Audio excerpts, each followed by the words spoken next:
जब जब हुई नीतीश कुमार की हानि तब तब जाई तेजस्वी यादव और जीतन राम मांझी।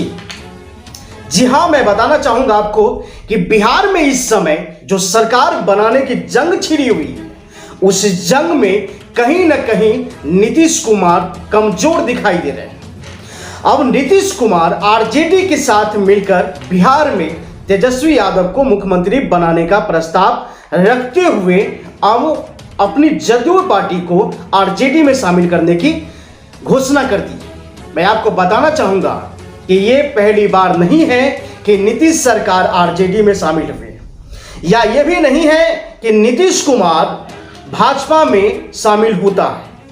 ये पहली बार नहीं है, बल्कि कई बार उन्होंने आरजेडी में शामिल हो चुके हैं, कई बार उन्होंने भाजपा में शामिल हो चुके हैं। लेकिन जब जब नीतीश कुमार को संकट आता है, जब जब नीतीश कुमार को परेशानी होता है, तो कभी जीतन राम मांझी को मुख्यमंत्री बनाते हैं और कभी आरजेडी में शामिल होकर तेजस्वी यादव को मुख्यमंत्री बनाते हैं। लेकिन मुख्यमंत्री हमेशा चेंज होते हैं, लेकिन नुकसान हमेशा आम जनता को होते हैं।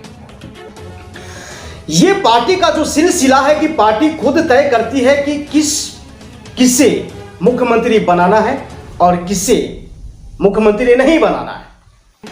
यह आम जनता के हाथ में नहीं रह गया है, बल्कि पार्टी डिसाइड करती है। बहुत सारे पार्टी जो भारत में चल रहे हैं, वो भी डिसाइड करते हैं कि भारत में राष्ट्रपति आम जनता के लिए होना चाहिए, इस भारत देश के लिए होना चाहिए, लेकिन डिसाइड करते हैं पार्टी।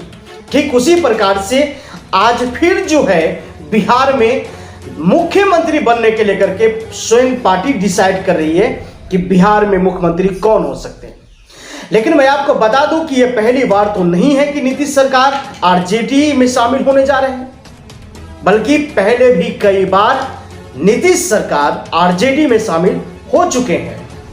लेकिन फिर जब जीतन राम मांझी या चाहे वह तेजस्वी यादव जब बिहार में सही रूप से काम करना शुरू कर देते हैं, तो भीतर से नीतीश कुमार को खलने लगता है और नीतीश सरकार फिर ऐसी चाल चलता है कि फिर से सरकार गिराकर स्वयं बिहार की कुर्सी पर फिर से मुख्यमंत्री बनकर बैठ जाते हैं। अब मैं आपको ये बातें इसलिए कह रहा हूं क्योंकि मुझे न तो किसी पार्टी से लेना है और नहीं किसी पार्टी को देना है, लेकिन आम जनता को जो नुकसान है, मैं हमेशा आम जनता के लिए आवाज उठाना बेहद जरूरी समझता हूं। अब बस कुछ ही दिन पहले फिर से नीतीश कुमार मुख्यमंत्री बने थे। अब 24 घंटे के बाद तेजस्वी यादव मुख्यमंत्री हो सकते हैं बिहार के। मैं आपको बता दूं कि अब तो ये दोनों पार्टी की नफा हो रहा है। नीतीश कुमार संकट से बच रहे हैं, आरजेडी के मुख्यमंत्री आ रहे हैं। इस पर चिराग पासवान लगातार नीतीश कुमार के ऊपर निशाना साध रहे हैं। भाजपा में खलबली मची हुई है कि किसी भी कंडीशन में नीतीश कुमार आरजेडी में शामिल ना हो, इसके लेकर के तमाम षड्यंत्र रचे जा रहे हैं। नीतीश कुमार को अभी अभी कुछ दिन पहले ऐसी ऑफर दिया गया था बीजेपी की ओर से कि वो मुख्यमंत्री की पद को त्याग कर राष्ट्रपति की कुर्सी पर बैठे। इसी बीच में जब जंग छिड़ी है, तो भाजपा के एक नेता कहा कि नीतीश कुमार भ्रष्टाचार में शामिल है, इसलिए वो भारत के राष्ट्रपति नहीं बन सकते।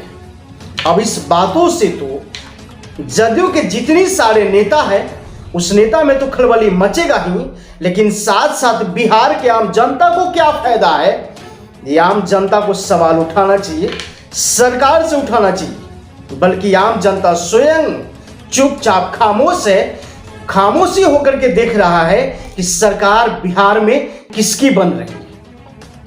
ये सरकार जिसकी भी बने, लेकिन आम जनता को फायदा क्या हो रहा है, ये समझ में नहीं आ रहा है। इसी के लेकर के आम जनता को जवाब देना चाहिए।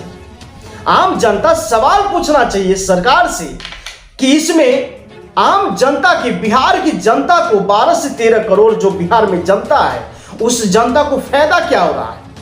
लगातार ये जितनी पार्टी चला रहे हैं बिहार में, जितने पार्टी चल रहा है भारत में, ये लोग खुद अपनी बपौटी समझ करके खुद डिसाइड करने लग जाते हैं कि अब क्या होना चाहिए भारत में, ये खुद डिसाइड करते हैं।